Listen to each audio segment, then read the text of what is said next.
mbaxane yi ak borom musóor yi ñu ngi jiital ci nuyoo bi ministre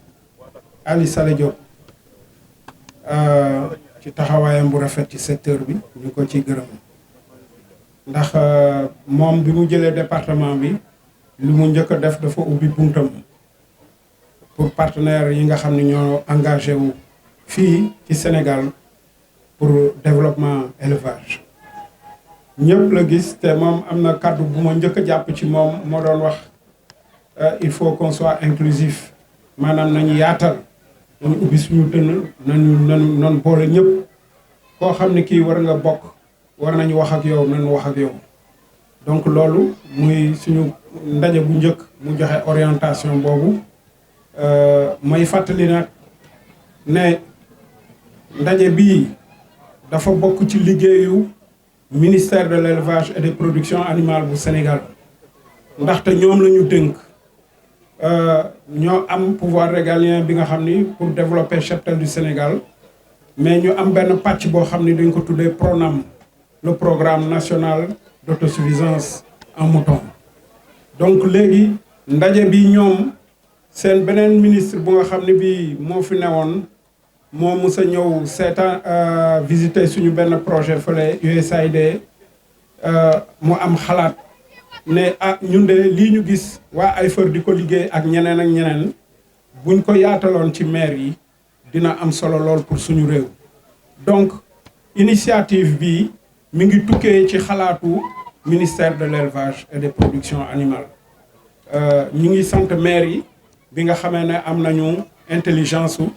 jël idée boobu liggéey ci biir ba créer lu ñuy wax initiative des maires pour l'autosuffisance en mouton waa délégation nationale de la protection sociale def naa de la solidarité nationale délégation générale bi ñoom tam fekk ñu ci ndax comprendre nañ ko donc may wax ni monsieur le ministre de l'élevage et des productions animales monsieur le maire de Ngoundiane Mbaye Dione moom bu ñu taxawee fii tey di wax deuxième phase imam yàlla ak moom la ndax moo wone fit bi moo wone volonté bi moo jël responsabilité yi mu waroon jël ba lii yëpp am kon ñu ngi ko ci gërëm bu baax a baax a baax waaw waxtu bu nekk woo nañ ko waxtu bu nekk sollicité nañ ko mais du gàntu dara donc monsieur le maire ñu ngi lay féliciter monsieur le représentant des maires du Sénégal sa kàddu rafet na macha allah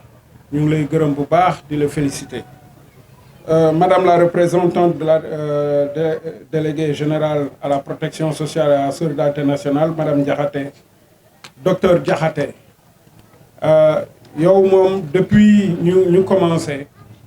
da nga marqué sa mun nañu wax ne da nga marqué sa présence indéfectible bokk nga ci xalaat yi bokk nga ci lépp ñu ngi lay gërëm kon tey c'est l'occasion que ñu wax ko en public monsieur le représentant de la délégation de l'entrepreneuriat rapide su fekkee ne nekk na fi ñu ngi leen di sant di leen gërëm bu baax may beral nuyoo nag sama grande sœur Dieynaba Sidibé ak mon frère Arona Gallo ak Ismaïla Sow ce sont des acteurs debout dans le secteur de l'élevage et qui travaillent pour le Sénégal fu ñu waxee mbiru élevage ñu ngi fa taxaw te boo dégloo seen kàddu boo gisee seen i jëf nga xam ni ñii ils travaillent pour le pays kon ñu ngi leen di féliciter ci seen taxawaay. ñoo ngi leen di nuyu di leen ziare waa monsieur le maire man la Anta Gueye maa ngi dëkk croisement Ngoundiane sew xay ñu ngi lay sant bu baax di la gërëm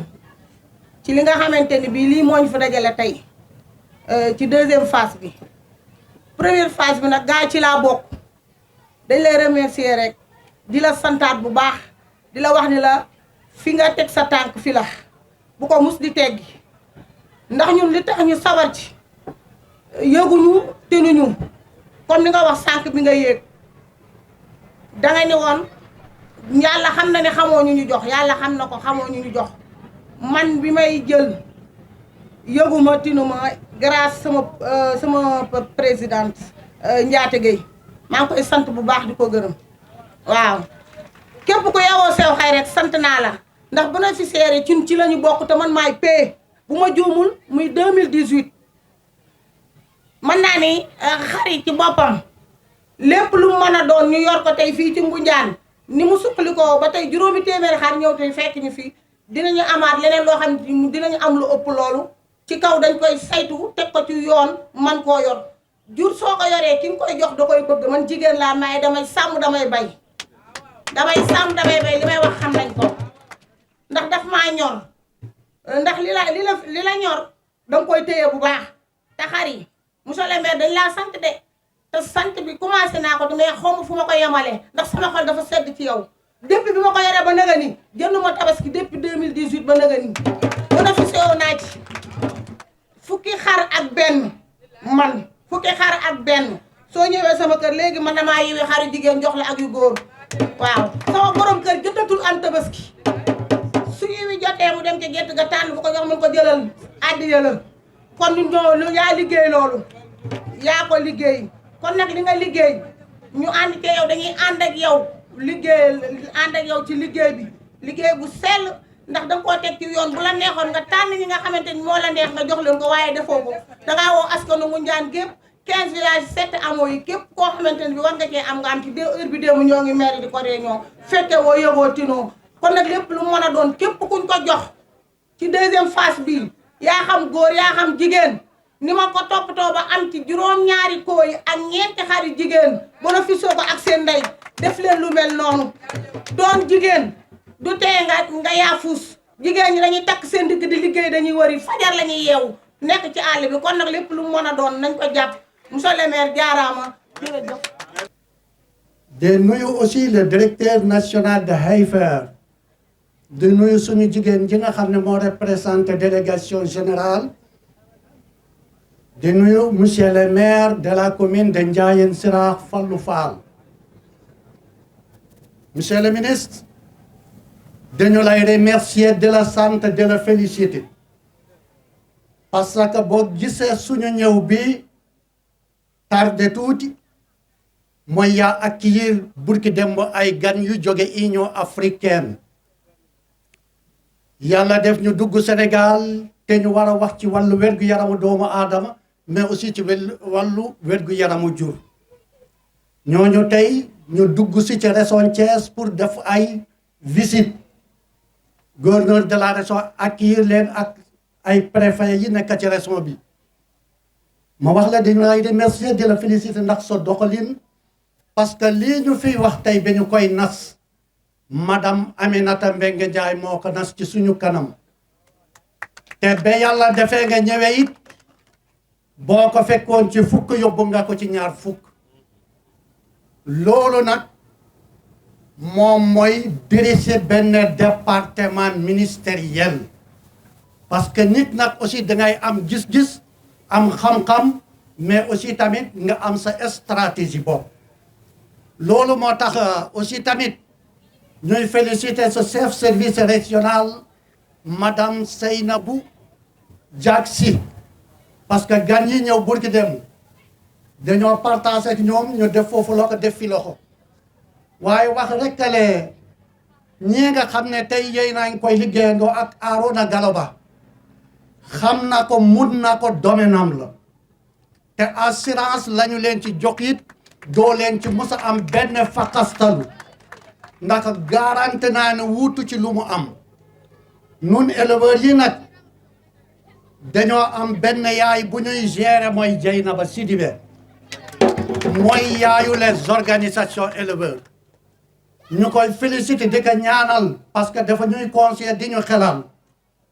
ma wax la nag monsieur le ministre foofu lay jeexale sama kër danaa gërëm monsieur le maire de Ngoundiane xam nga Mbaye Dione mun naa wax ne fii la ñu sosee les jeunes éleveurs de la région de Thiès ma nekk président nen ci yàlla Rokhaya Ngom te mu dëkk fi nekk sama première vice-présidente 1995 kon fii xam naa ki jamono jooju aussi ñu ànd ak suñu nijaay Abdoulaye Gora Ngom Mbaye Dione nag yàlla da koo may xelu pël mu nekk séeréer boo xam ne bi yàlla da koo may xelu pël gis nga ba ñu demee ba gis ne war nañu am benn daral boo xam ne bi dafa méngoog jamono daa dugg ci ay mbokkam te mu am ay mbokk qualité waxtaan ak ñoom ba am suuf jébbal nu ko ñu tabax ka tey mu géré ci njaboot gi mu fa nekkal tey mooy ñoom Jibi Ba ak ñoom Jal ak ñoom Cheikh na xam nga ne ni muy doxale lii mooy doxalin kilifa boo xam ne bii xam na lu muy def parce que loo xëcc nga jëmee ko ci sa biir njaboot day mel ne yaa ngi fàtti jàmbur yi te nag danaa la wax ni Mbaye Dione mbokkam yi nga xam ne ay militant ya lañ Mbaye Dione na amul militant moom li mu am ay mbokkam yu ànd ak moom te ñu jàppale ko ñu déglu ko gis nga ñi mu àndal nii déglu wuñu parti politique moom la ñuy déglu te loolu li la koy firndeel delluwaatal ci résultat élection yi paase ba nga gis score yi muy mënee ci commune am nga xam ne yàlla def na ne séeréer la waaye séeréer bu am xelu pël la ñu ngi koy sant di ko gërëm di gërëm ñëpp. Ici présente et que je félicite et que je remercie donc mes chaleureuses salutations au chef de la nation du Sénégal, son Excellence le président Macky Sall. Ici représenté à travers tous les démembrements de l'État et principalement du département de l'élevage. Cette cérémonie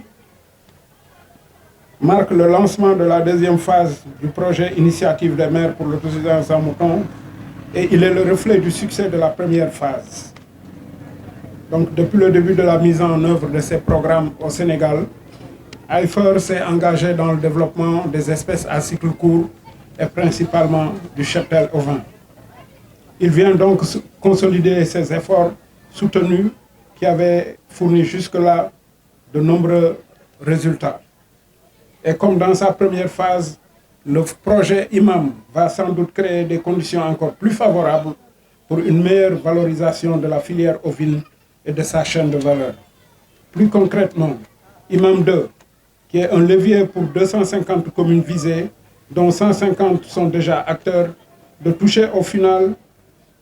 121 000 ménages vulnérables dans les 5 ans à venir. Et par ailleurs, il contribuera à l'augmentation de 30% de l'offre nationale en approvisionnement de moutons, notamment de tabaski, et à la création d'emplois à travers un appui coordonné dans la distribution, l'entretien et le suivi de placement de sujets de qualité pour une projection de 242 000, près de 250 000 béliers d'ici 2027. L'exécution donc de la deuxième phase du projet permettra donc de renforcer les capacités institutionnelles des organisations d'entraide tout en favorisant l'autonomisation des femmes et des jeunes dans les 10 régions cibles. En plus d'augmenter la production et la productivité, IMAM 2 permettra d'améliorer la commercialisation de la production ovine et par ricochet accroître le revenu des ménages ciblés d'ici septembre 2027. C'est donc un projet ambitieux au regard de ses objectifs et noble au regard de nos missions et valeurs communes. Notre organisation est fière de ce partenariat avec le ministère de l'élevage et des productions animales, mais également avec les maires du Sénégal. Je veux donc féliciter le ministère pour sa marche et la coordination de cette intelligence collective. Je voudrais, chers invités, que ce lancement marque ainsi un nouveau départ vers des objectifs de développement. Et quand on sait que nous parlons de souveraineté alimentaire en ce moment, nous avons la forte conviction que nos efforts conjugués feront le succès de ce projet. Je ne saurais terminer sans remercier chaleureusement la population de Ngoundiane et son maire ici présent pour cet accueil chaleureux, ainsi que tous les invités qui nous honorent par leur présence. Aussi, c'est l'occasion pour moi de lancer un appel à tous les maires de se joindre à cette initiative importante pour mieux servir les populations tout en renforçant l'esprit de solidarité et de partage, spécialement à travers notre valeur principale, le passage du don. Je vous remercie.